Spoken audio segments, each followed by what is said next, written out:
A paz do Senhor, boa noite, sejam muito bem-vindos.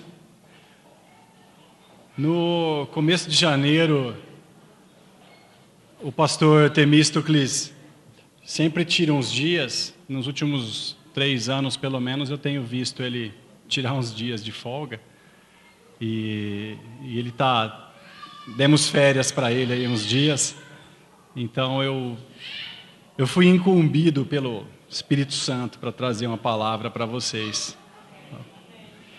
Eu queria que vocês abrissem a Bíblia em Mateus 11. É o Evangelho de Mateus, capítulo 11.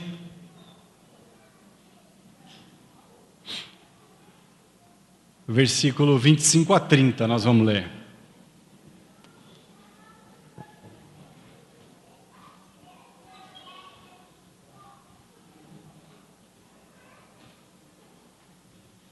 Mateus capítulo 11, versículo 25 a 30.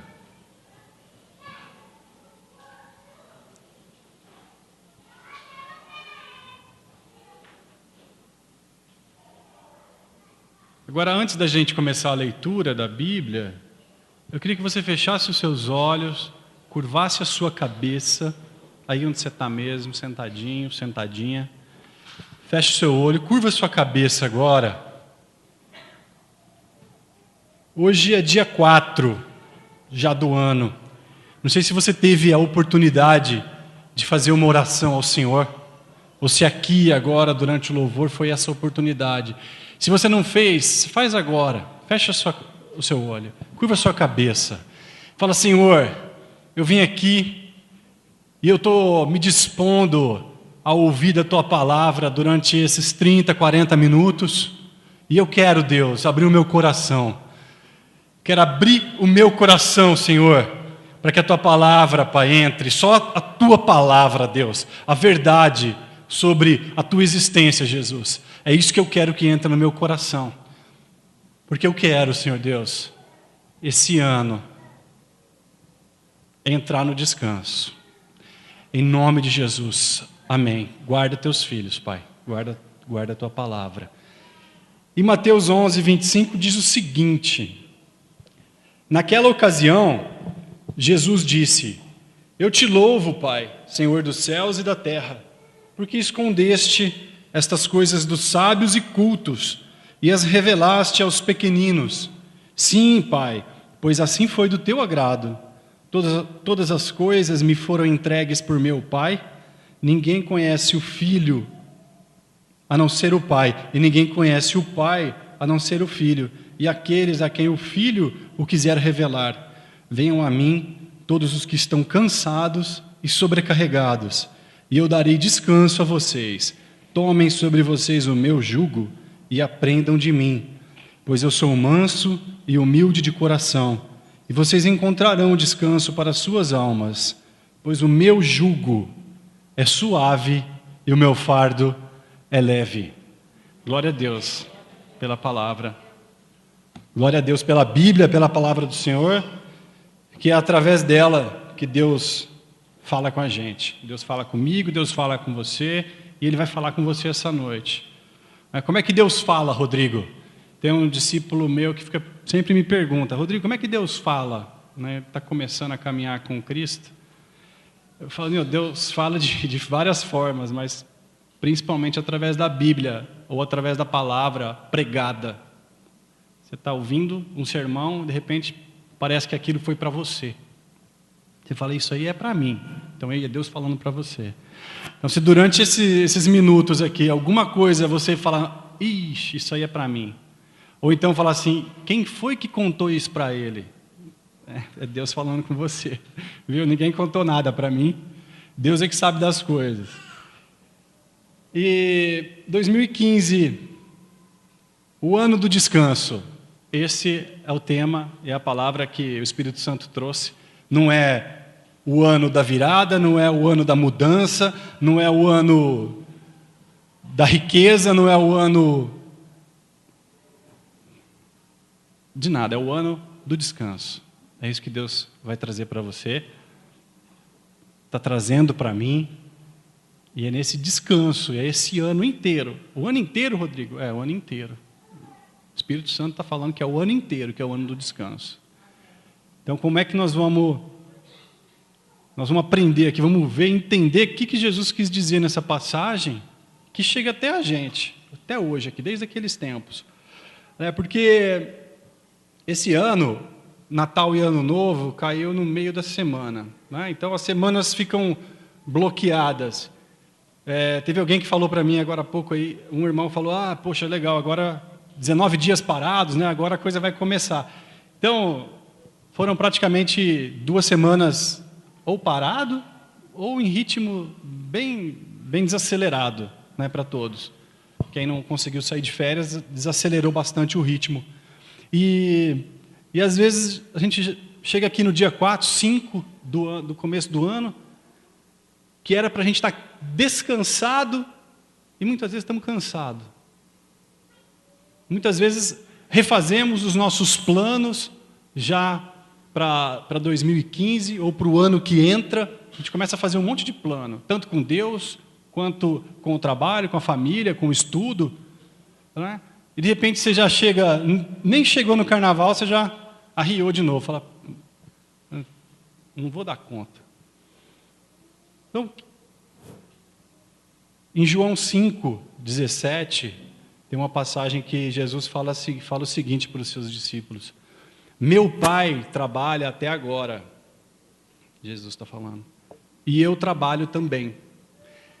Deus, o Pai Celestial, é a fonte da vida, a fonte e a origem da vida, e de onde emana o poder, de onde emana os esforços. Jesus estava dizendo isso, olha, meu Pai trabalha, desde que Ele criou o mundo, Ele trabalha. Então, eu trabalho também.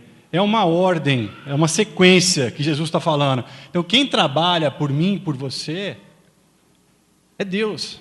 A gente precisa entrar no trabalho dEle. Entrar, deixa Ele trabalhar, entra depois dEle. Entra no descanso. Essa é a primeira primícia que vai nortear aqui a nossa palavra. Então, o trabalho é de Deus. A gente precisa aprender a entrar no trabalho. Ele está trabalhando por nós. A gente vai entender como que a gente entra nesse trabalho. Deixa Ele trabalhar. Não vamos inverter a ordem. Ele é a fonte. Ele é a fonte de todo o trabalho. Né? E muitas vezes também... Ontem também ouvi de um irmão, ele falou assim... Eu falei, aí, 2015 chegou aí? Ele falou, chegou, mas não vejo a hora de acabar. Aí eu falei, poxa vida, né? Ontem era o 3º dia, hoje é o 4º. E realmente, às vezes, a gente pode estar com esse sentimento embutido lá em algum lugarzinho. O ano começou, mas eu quero que ele acabe. Porque a gente entra num misticismo, muitas vezes, achando que essa euforia do final do ano, a euforia do Natal, a euforia da passagem do ano, das festas, vai passar o ano e os problemas vão acabar. Subitamente, como uma mágica. Pim, acabou os problemas porque acabou o ano. E não. Né? Então, esse sentimento também, esse misticismo, achando que é uma mágica, a gente também precisa ficar alerta com isso. Então, 2015 é o ano do descanso. Vamos ver como é que isso vai acontecer. Então, por que a gente ainda se sente ainda cansado? Se foram praticamente 2 semanas, muitos até saíram de férias, viajaram, mas o ano ainda parece que já está pesado. O que acontece? Nessa passagem, Jesus, ele começa desenvolvendo... Ele fala assim, né, naquela ocasião, no versículo 25, Jesus disse, abre aspas, na minha versão. Tem uma versão mais contemporânea da Bíblia, uma linguagem, um vocabulário mais moderno. Ele fala assim, inesperadamente, Jesus irrompeu numa oração. Ele estava orando. Isso aqui é uma oração que Jesus está fazendo. Embora ele esteja falando, Jesus orava muito do seu tempo. Porque ele tinha uma comunhão impressionante para nós humanos, né, com Deus. Então por que a gente ainda se sente cansado? E é o primeiro ponto. Porque a gente não usufrui da oração o quanto a gente poderia usufruir. A oração, ela nos traz um descanso imperceptível, invisível. É um negócio assim, não é eu ir para a rede que eu vou descansar, não, eu vou orar que depois eu vou estar descansado. Então, por que a gente ainda se sente cansado? Muitas vezes porque a gente não usufrui da oração como ela deve ser feita. Em várias passagens da Bíblia, nós somos exortados, nós somos chamados à atenção para que a gente faça as orações todos os dias. Então, como é que é isso? É orar todo dia? É orar todo dia. Rodrigo, mas quanto tempo eu devo orar por dia? Como é que é isso? Que hora, que lugar que é isso? Meu irmão, você tem que começar a orar e você vai descobrir. Né? Cada um tem um jeito de fazer a oração. Descobre um horário, um momento, um lugar. A gente é exortado durante o Novo Testamento, Paulo exorta a gente várias vezes para que a gente ore incansavelmente. Né? Não é para ficar 3 horas orando. Se você conseguir desligar a televisão e ficar 2 minutos, olha, eu vou fazer um desafio, hein? 3 minutos você fazendo uma oração todo dia, você vai ver como que você vai chegar no final do mês, descansadinho. É um negócio que não dá para... A gente pode pregar, explicar, falar, mas é só quem começa, quem faz, sabe o tamanho do benefício disso, de orar. Né? Jesus, ele começa orando esse trecho. E muito do que ele fez, aliás, eu não vou nem arriscar, eu vou falar com certeza, 100% do que Jesus fez, ele orou para fazer. Poxa, mas isso é um negócio ideal, ele foi Jesus. Tá, é o ideal, mas a gente tem que buscar esse ideal. Né? Eu tenho que buscar esse ideal, tenho que buscar em Jesus. É dele, é nele, é o modelo que a gente tem que ter. Né? Então, por que a gente ainda se sente cansado? A gente pode não estar usufruindo do poder da oração e do benefício da oração. Né? Segundo ponto, que a gente ainda se sente cansado. Aqui no versículo 27, ele está falando o seguinte, ó, todas as coisas me foram entregues por meu Pai. Então, tudo que Jesus falou, fez, foi entregue pelo Pai. Foi de acordo com a vontade do Pai dele. E aí, pode ser que eu, que você, estejamos fazendo a vida acontecer a partir da minha vontade, e não da vontade de Deus. Isso é uma coisa também que fica um misticismo, a gente querer entender a vontade de Deus para a nossa vida. Como é que é isso? Geralmente, não só quem está começando, mas de vez em quando vem essa dúvida, mas qual é a vontade de Deus para mim?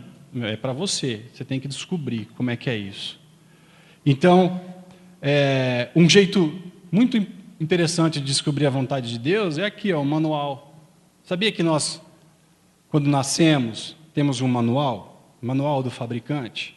Esse aqui, ó, é o manual do fabricante. É a Bíblia. Aqui ensina certinho como a gente deve viver. Né? Então, a leitura da Bíblia, a oração, é um grande primeiro passo para você começar a entender como é que é essa vontade de Deus para mim. Procura aqui dentro, está aqui dentro. Você não vai errar. Eu tenho certeza. Você não vai errar. Então, Jesus fazia a vontade do Pai. Pode ser que eu esteja fazendo a minha vontade. Né? Pode ser que você esteja fazendo muito mais aquilo que você quer. Como assim, Rodrigo? Por força própria, minha, para agradar, inclusive, a Deus. Por exemplo, eu vou na igreja. Isso agrada a Deus. Eu vou na igreja, são 52 semanas, eu vou a 52 cultos. Eu vou lá, eu vou ouvir a palavra. Está agradando a Deus. Eu vou dar meu dízimo certinho. Isso vai agradar a Deus. Eu não vou matar, não vou trair, não vou roubar. Eu vou cumprir uma série de regras. Mas será que é isso que Deus quer? A gente vai ver aqui mais para frente como eram as regras e as leis que existiam naquele momento, naquela época de vida que Jesus veio aqui em Israel. que ele chega para trazer trocar esse paradigma de cumprir regras e deixar a coisa ser mais suave. Então pode ser que a gente entre para o cristianismo, a gente conheça Cristo e comece a... eu tenho que ir. A hora que você começa a fazer por obrigação, acabou a vontade de Deus. Você está fazendo a tua vontade para querer agradar a Deus. Então pode ser que você esteja cansado porque você está querendo agradar a Deus através das suas forças. Então tem alguma coisa que está precisando ser invertida aí. Outra coisa que pode estar fazendo você se cansar é que você não quer só agradar a Deus, você quer agradar aos outros. Você vive a partir de querer agradar os outros. Então, você quer agradar sua mãe, seu pai, o seu filho, a sua filha, ou seu irmão, a sua irmã, ou o seu patrão. A sua vida vive em função de querer agradar os outros. Isso também pode trazer cansaço. E aí, Cristo vai vir com a proposta dele, de como a gente não precisa viver agradando os outros. Nós já somos aceitos por Deus. Cada um que está aqui dentro, mesmo os que não estão aqui dentro, eles são aceitos por Deus, do jeitinho que nós somos. Então, tem um mandamento que Jesus... Foi um dos primeiros ensinamentos práticos para a minha vida, de crente, que fala assim, Jesus fala assim, você tem... se você não quiser... eu sempre ouço o pastor Temístocles falar isso. Se você não quiser ler a Bíblia inteira, você vai ler Mateus 5, 6 e 7. Capítulo 5, 6 e 7, que é o Sermão do Monte. Se não quiser ler o capítulo 5, 6 e 7, você vai ler João 3,16, que vai trazer o resumo do que é Deus, que é amor. E o grande mandamento que Jesus fala é amar a Deus acima de tudo e amar ao próximo como a si mesmo. Esse tripé, amar a Deus, amar ao próximo e amar a si mesmo, se tiver isso na tua cabeça, em qualquer circunstância que você for viver, que você for passar, você vai se dar bem. Amar a Deus. Então, eu tenho que pôr o amor a Deus e não querer machucar Deus, não querer errar com Deus. Amar o próximo. E aí é o amor incondicional mesmo. Né? O teu vizinho é muito chato, estou passando uma circunstância com o vizinho na minha casa que é única, acho que é para eu aprender a amar o próximo, né? Realmente. Está mudando de uma vez, onde eu moro, nenhum das duas casas tinha gente, agora mudou os dois de uma vez. Né? E são duas peças raríssimas, um eu já conheço, e o outro ainda não conheço também de vista, mas enfim, vizinho é um pé, né? Se você não... Dependendo de quem é teu vizinho, é um pé. Ele pode ser uma bênção. Mas no meu caso, eu vou ter que transformar essa relação numa bênção, senão eu não vou conseguir dormir. Então, amar o próximo é isso. É você ter que se relacionar com a pessoa que você não gosta. Tudo bem, não precisa ficar lá bajulando a pessoa, mas tirar o sentimento de dentro. Então, amar a Deus, amar ao próximo, e olha que interessante, a última parte do mandamento, como a si mesmo, e amar a si mesmo. Essa última perninha do amar, é que a gente às vezes esquece. E nessa relação de querer agradar os outros, a gente vive muito mais querendo agradar os outros, agradar pai, mãe, esposa, marido, filho, e a gente esquece da gente. Porque Deus já me aceitou, a dose de amor que eu tenho, que Deus tem comigo, me faz suficiente para eu viver. Então, se você fica com esse mandamento para poder não entrar nessa roubada de querer agradar o próximo, porque isso pode estar fazendo você se cansar. Então, amizades, aquelas amizades que a gente não consegue agradar nunca a outra pessoa, você está sempre fazendo, cedendo. Né? O Espírito Santo vai revelar para você essas coisas hoje. E tudo que Ele revelar para você hoje, você vai colocando e falando, Senhor, eu quero mudar isso. Me ajuda a mudar isso. Né? Isso realmente me faz um cansaço. Começo de ano, a gente quer fazer uma avaliação do ano que passou e a gente não quer repetir os erros. Tá certo, não temos que repetir mesmo os erros. E aí, também, outra coisa que pode estar colaborando para a gente se sentir cansado, está aqui também, ó. Olha só, tudo no versículo 25, quando Jesus fala o seguinte: Pai, eu te louvo, te dou graças, o Senhor é o Senhor dos céus e da terra, porque o Senhor escondeste essas coisas dos sábios e cultos, porque o Senhor escondeu isso do sábio e do culto, e o Senhor revelou aos pequeninos. Então, quando Jesus está falando que Deus escondeu essa revelação e esconde as coisas dos sábios e dos cultos, Ele está querendo nos dizer que, através da inteligência e da sabedoria, eu não vou alcançar descanso. Não vou alcançar. Então, sabedoria e inteligência, ela vai inibir a revelação de Deus. Então não é através, eu posso fazer N faculdades, posso me formar, fazer PhD e posso estar cansado. Posso estar cansado da vida. Não é através da sabedoria. Pode só até mesmo procurar ler a Bíblia cognitivamente, querer entender racionalmente. Não vai entender, vai te trazer cansaço. Você vai ler, eu já ouvi pessoas falarem assim: poxa, mas eu leio, releio, não entendo nada. Leio, releio, já li a Bíblia 2 vezes, não entendo nada. Tem que ler com revelação. Como é que é isso? É com o coração. Então, pode ser que você está querendo o descanso através da sabedoria e da inteligência. E Deus está falando, e Jesus está falando que Deus esconde essas coisas, essas revelações. Ele esconde o descanso dos sábios e dos cultos. Então, a revelação da vontade de Deus,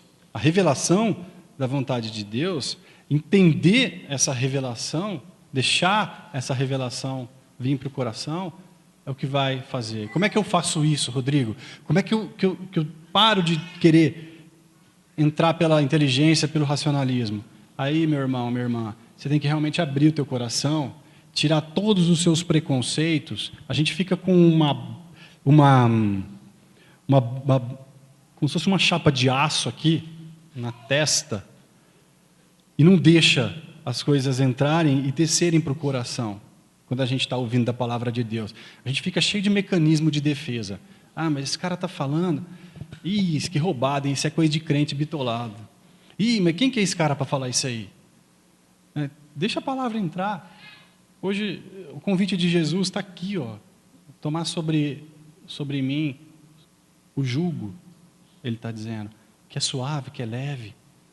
Então a vida pode estar muito cansada, o teu jeito, a tua força própria, o seu jeito de fazer. Pode ser que não deu muito certo até hoje. Pode ser que deu certo em algumas coisas, pode ser que não deu certo em outras. Jesus está falando, tomem sobre você o meu jugo.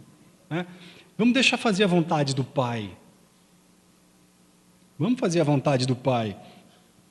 A revelação da vontade dEle é o que ele disse aqui, pois assim foi do teu agrado. Pois assim foi do teu agrado.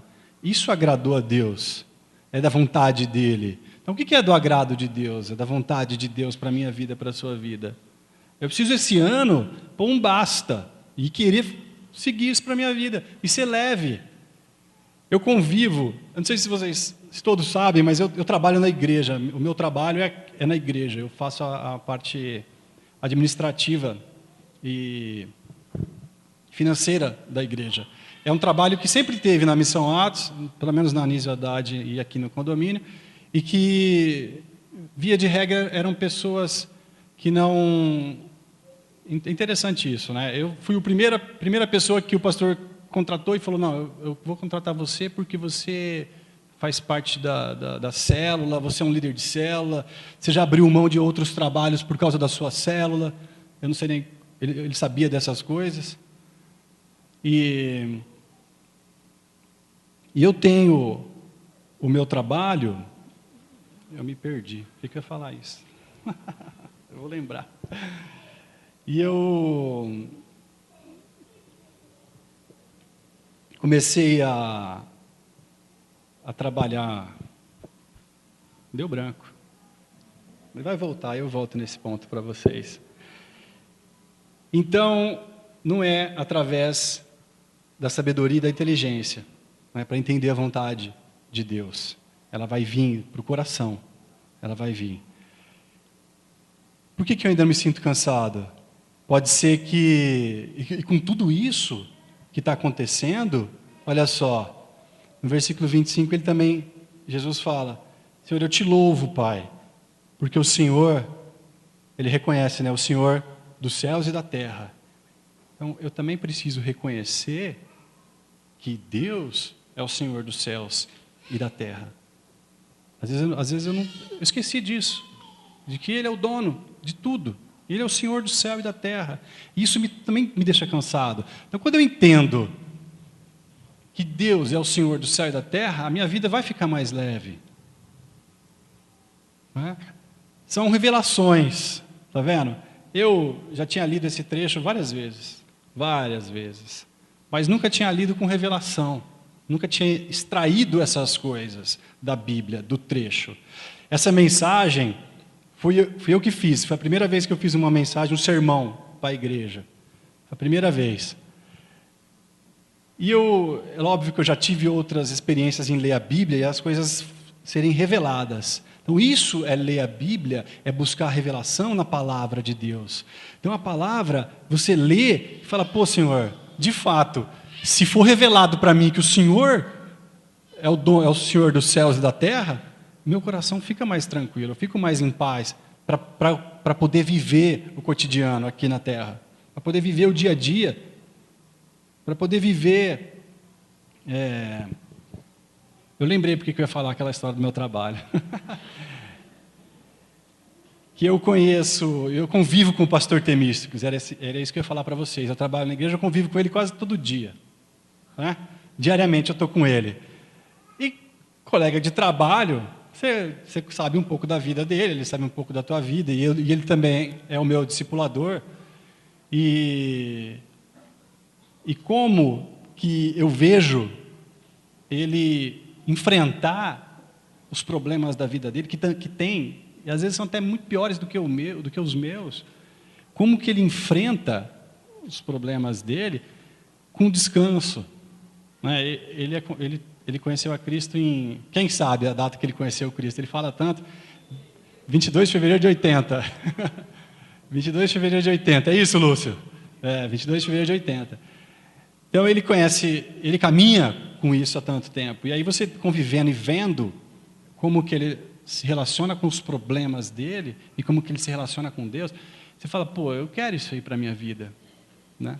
Eu quero isso para a minha vida.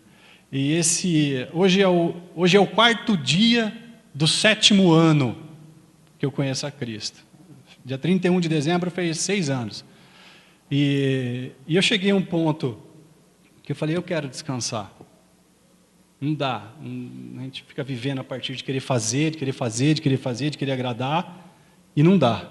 Então, eu quero descanso. E sei que você também quer. Sei que você também quer o descanso para a tua vida. Né? Então, vamos aceitar o convite. Agora, de onde vem, então, esse descanso? De onde vem, então, esse descanso?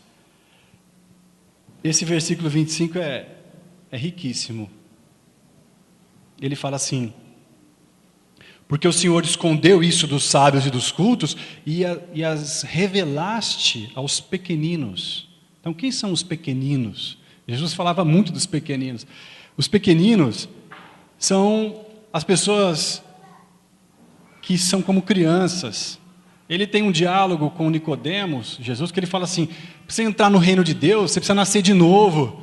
Aí Nicodemos, que era um intelectual, falou, mas como é que eu vou nascer de novo? Vou ter que entrar de novo na minha mãe, sair de novo. Ele falou, não, você tem que nascer de novo no teu interior, na tua humildade.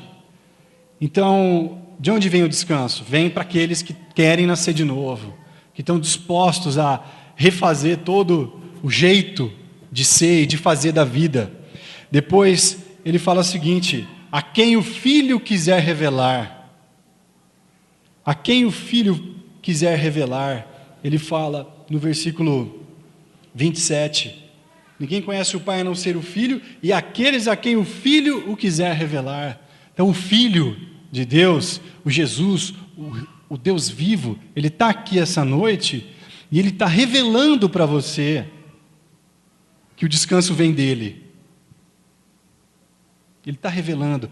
Em João 15,16, Jesus falou o seguinte: eu vos escolhi. Então a gente acha que a gente está buscando a Deus e escolhendo seguir a Deus. E é o contrário. É Deus que escolhe a gente. Então Ele já escolheu vocês. Então você não estaria aqui. Não interessa se você está há 10 anos aqui, 5, 2, 1, se é o primeiro dia que você veio e está ouvindo falar de Jesus. Hoje Ele está falando para você: eu te escolhi. Ele está falando. Viu? Ó, Ele está falando: eu te escolhi. Eu te escolhi. Agora cabe a mim aceitar a escolha. Cabe a mim aceitar essa escolha. É simples, simples, Rodrigo, simples. Simples assim. Ele escolheu. Vai vir o descanso para aqueles a quem Ele quer revelar. Ele está revelando para a sua vida hoje. Interessante que é um dos primeiros dias do ano. E é nesse primeiro dia do ano que Ele está te revelando. E também queria te dizer que você não veio aqui hoje porque você quis. Ou porque você fala: não, eu tenho que ir na igreja e tal. Você veio aqui porque o Espírito Santo te trouxe aqui. É verdade, verdade. Foi o Espírito Santo que te trouxe. Pode crer nisso. E Ele está te escolhendo. E o descanso vai entrar na sua vida. Você vai ver. Né? Aí, de onde então pode vir o descanso? Não tem de outro lugar. Não tem outro lugar que vai vir descanso para a tua vida. A gente pode tirar férias, a gente pode viajar, a gente pode ir para a China, e a gente vai voltar, vai estar cansado. O descanso vem de Jesus. Olha só o que Ele fala no versículo 28, e aqui é o ponto principal. Venham a mim, todos os que estão cansados e sobrecarregados, e eu darei descanso a vocês. E Ele fala: tomem sobre vocês o meu jugo e aprendam de mim, pois eu sou manso e humilde de coração, e vocês encontrarão descanso para as suas almas, pois o meu jugo é suave e o meu fardo é leve. Então o descanso vai vir de Jesus, não vai vir de outra pessoa, não vai vir de pai, de mãe, de irmão, de patrão, de sócio. Não vai vir, o descanso não vai vir de nenhum outro lugar. Não vai vir do banco, não vai vir da tua conta bancária, não vai vir. Você pode estar bem na fita com o teu gerente do banco. Não vai adiantar. Em algum momento você vai estar cansado. O descanso vem dele. Você pode procurar em qualquer lugar. A hora que você aceitar o convite dele, porque ele já fez, ele já te escolheu, você vai ver que o descanso vai entrar. E aqui, ele fala que o descanso, ele fala que venham a mim os que estão cansados, sobrecarregados, e eu darei o descanso. E aí ele fala assim no 29, tomem sobre vocês o meu jugo. Ele usa essa palavra aqui, jugo. E aí eu vou fazer um parênteses para a gente entender o que ele quer dizer com essa palavra jugo. Né?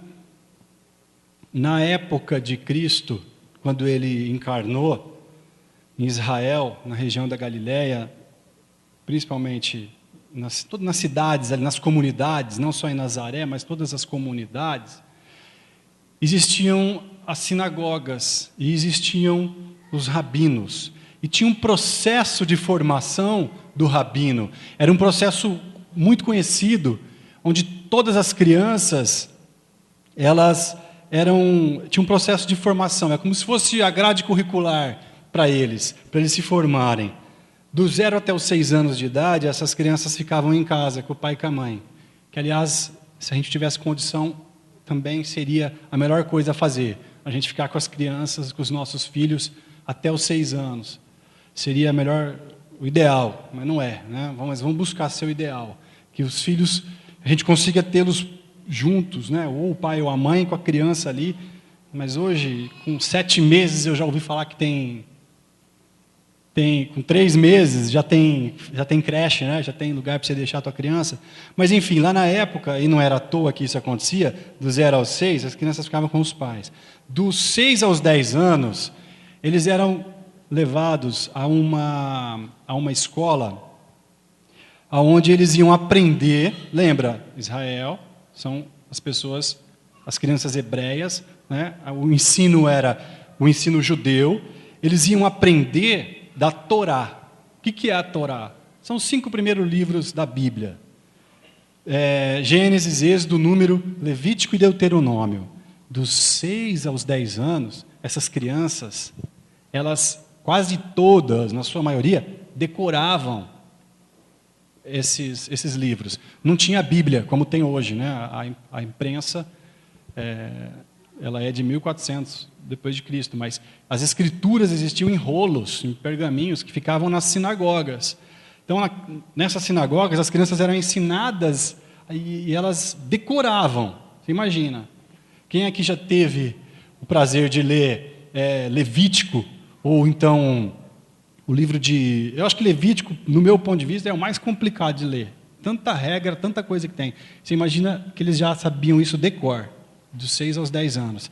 E ali, para a próxima fase, os melhores, aqueles aos quais os rabinos elegiam como os melhores, iam seguir a próxima fase. Os outros voltavam para casa, continuavam sendo ensinados pela Bíblia, pelos pais, que tinham essa cultura, nessa região, e também aprendiam a fazer o ofício do pai, o trabalho do pai. A gente vê Jesus sendo reconhecido como o carpinteiro, filho do carpinteiro, né, no Evangelho.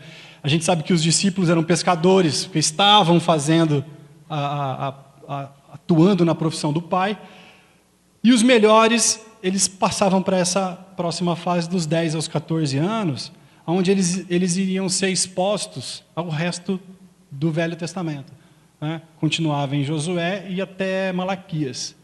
Então, essas crianças, já de 10 a 14, eram expostos a essa outra parte da Bíblia. Essa era a formação para chegar ao ponto máximo, que era ser rabino, que era a alta classe intelectual, que depois eram as pessoas que iam compor o Sinédrio e depois iam compor o concílio, que eram os poderes ali, legislativo e judiciário, para fazer a vida acontecer naquele lugar. E acima dos 14 anos, só os excepcionais que eram separados para, na sua idade adulta, próximo dos 30 anos, terem a sua formação cacifada, terem a sua formação aprovada como um rabino. Ele escolhia um rabino para andar junto, para ser um discípulo desse rabino, e depois ele poderia se tornar um rabino. Né? E aí, esse rabino, após essa estrutura toda de ensino da Bíblia, essa pessoa, essa criança, que depois se tornava adulto, ele se tornava esse rabino.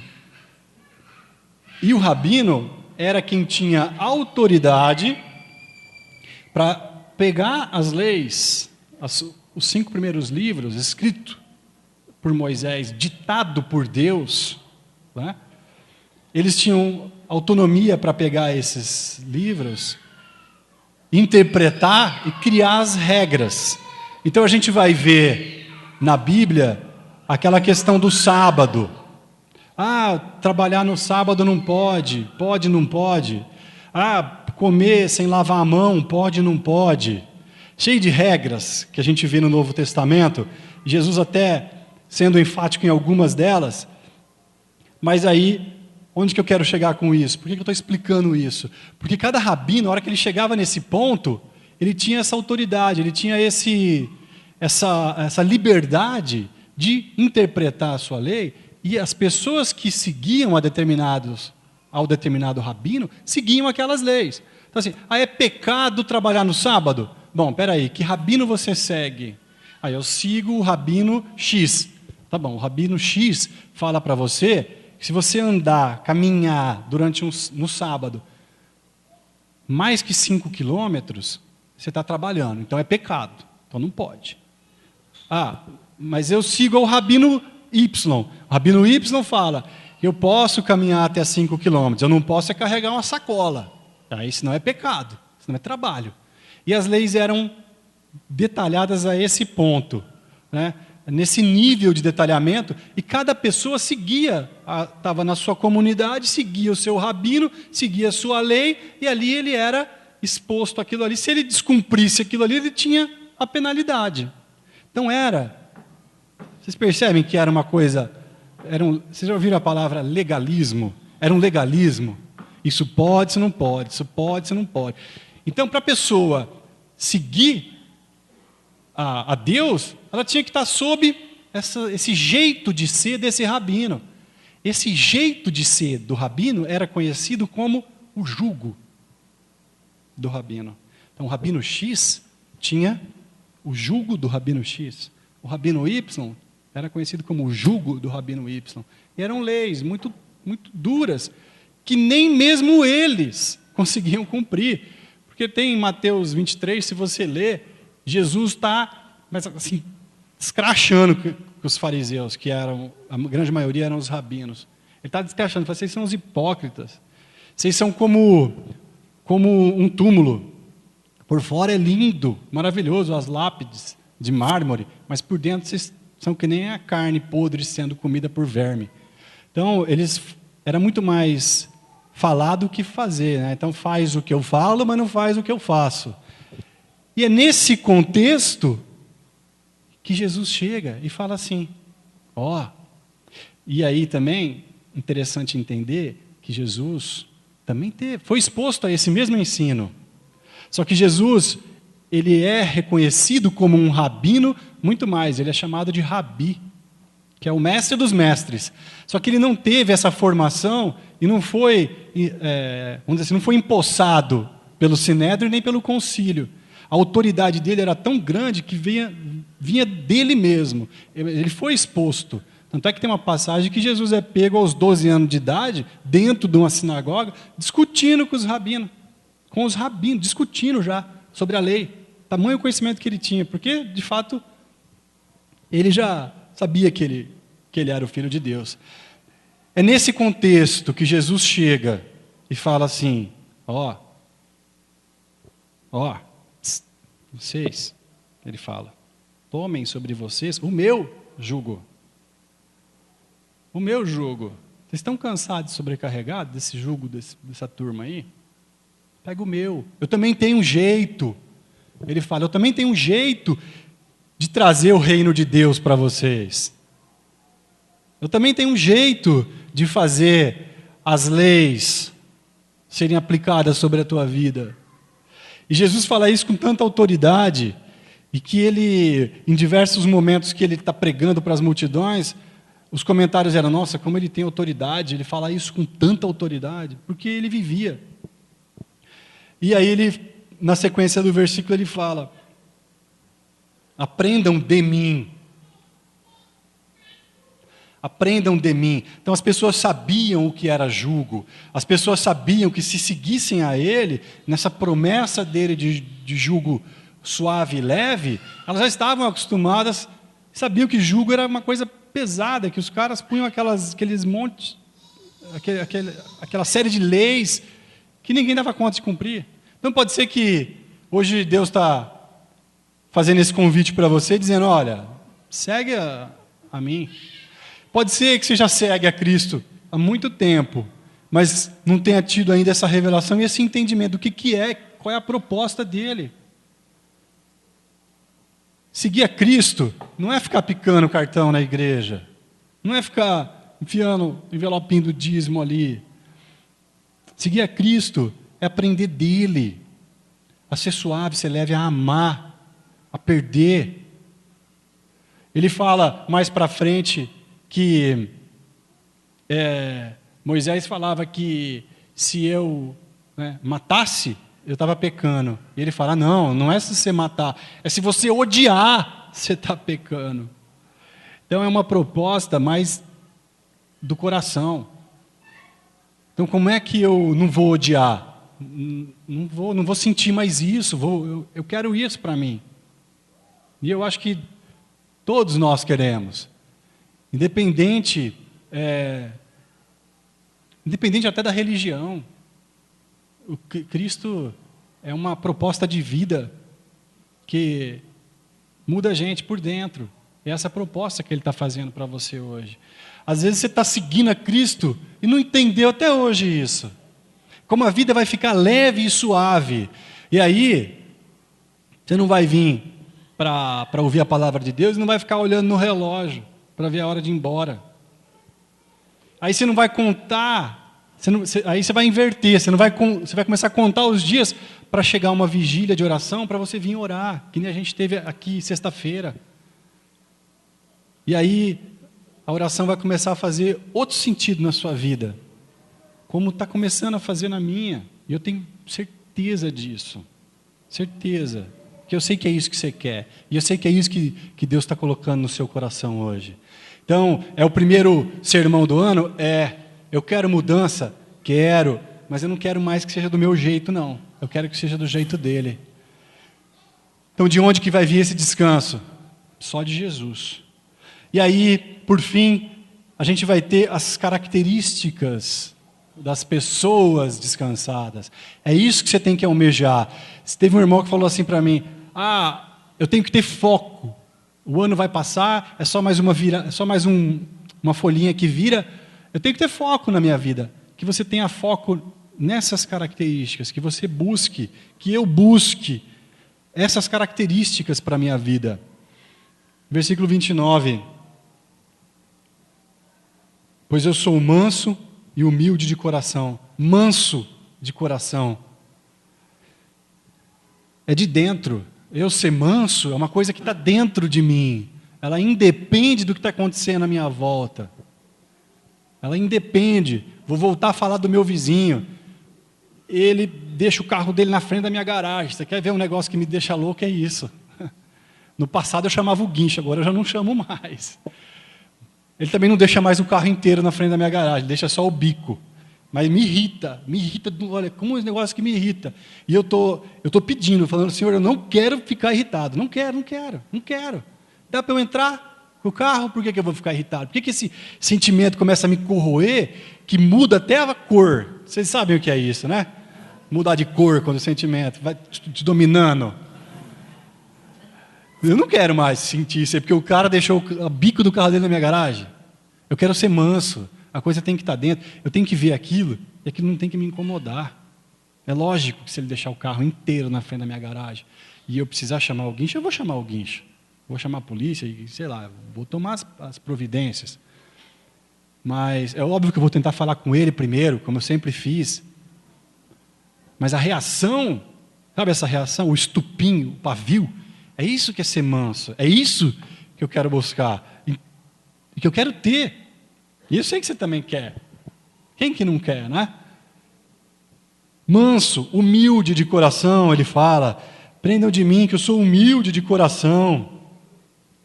Ser humilde, né? Ser ensinável, poder aceitar os erros, poder ser chamado a atenção, poder aceitar uma crítica, ou da esposa, ou do patrão, ou do filho, ou seja lá de quem for, aceitar uma crítica sem as tripas revirar dentro, sabe? Eu acho que a proposta é essa, né? Não emburrar, não ir para dentro do armário. E ele fala que quem aprender dele a ser humilde, a ser manso, vai encontrar descanso, vai ser suave e vai ser o fardo leve. Então, a coisa suave é como uma pluma. Já viu a pluma? Você solta, qualquer corrente de vento leva ela.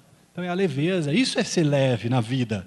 Porque o mundo, as coisas não vão mudar, gente. Não vão. A Dilma entrou, vai entrar outro, vai entrar outro, vai entrar outro. Vai mudar os juízes do Supremo Tribunal Federal, vai mudar o prefeito, vai mudar tudo. A Bíblia fala que a gente tem que orar para eles, isso sim, essa é a orientação aqui. Mas a gente não pode colocar a esperança lá. A esperança tem que ser nesse aqui. Vai mudar? Vai me impactar? Não. Tem que fazer que nem um irmão que testemunhou para nós, fez a campanha de oração, em dezembro ele trabalha com vendas, ele vendeu mais do que ele vendeu o ano todo. O que é isso, gente? O que é isso? Abre um jornal para você pegar e ler as previsões econômicas. Né? Vem de Jesus. Deixa, Ele trabalha. Eu trabalho até agora, Deus está falando. Ele está falando que Ele vai continuar trabalhando por você, viu? 2015, 16, 17, 18. Vamos descansar. E o fardo é leve. É lógico que tem um fardo. Tenho que trabalhar. Né? Todos temos que trabalhar, temos que viver, temos que ter a nossa vida. Mas é leve, é leve. Essa é a promessa. E toda promessa, tudo que está escrito aqui na Bíblia é profético. E não tem como ser mentira. Eu posso até aqui no meu sermão ter usado uma palavra para lá, outra para cá, meio estranha, meio esquisita. Mas o que está escrito aqui é bíblico. E quando é bíblico, é profético. E se é profético, você agarra com unhas e dentes. Então esse ano é o ano do descanso. E essas evidências vão começar a surgir na sua vida. E você vai levar isso para esse restinho de ano. É um restinho de ano. E não vamos ficar como aquela pessoa que eu ouvi antes falando, eu espero que acabe logo. Não, eu quero que o ano demore, porque vai ser o ano do descanso. Amém? 2015 é o ano do descanso. E cristocidentemente é noite de ceia. É noite de a gente renovar a nossa aliança. Vamos ficar em pé agora e vamos já colocar o nosso ano de 2015 como o ano do descanso. Vamos aceitar o convite. Vamos pôr em prática o convite. Os irmãos que forem servir a ceia, pode vir aqui na frente.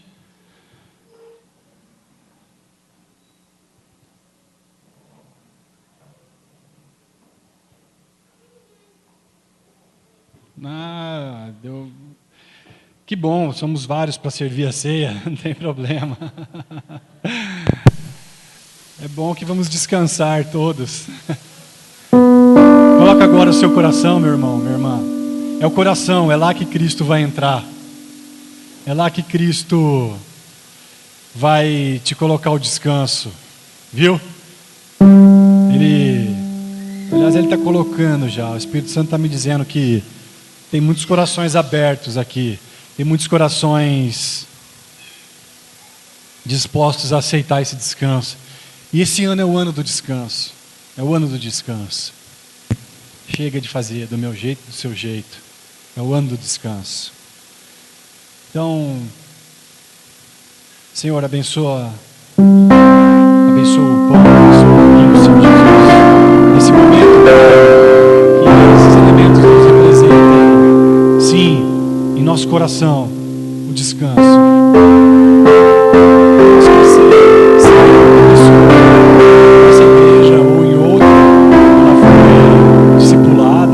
Foi batizada, ela como Jesus deixou o modelo.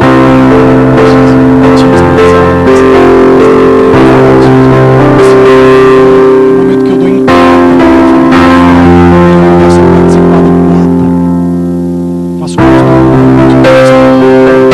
Você foi batizado em discipulado, você você entrar nesse descanso e ser batizado, participar do corpo, e você vai ser muito bem-vindo. Você é muito bem-vindo nesse momento. Pai, abençoe sim, Deus. No momento dessa ceia,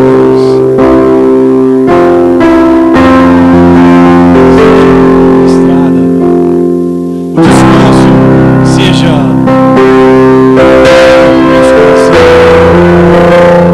descanso entre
alegria sobre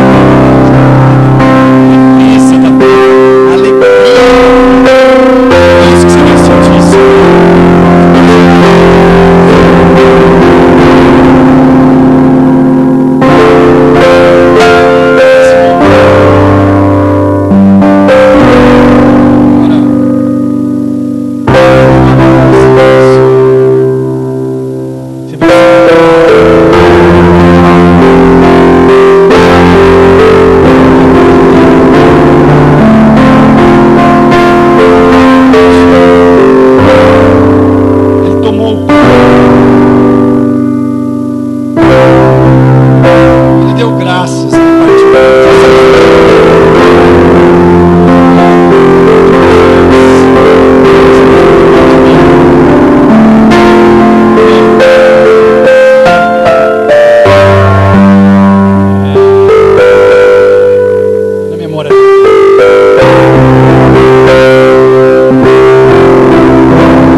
Dessas, né?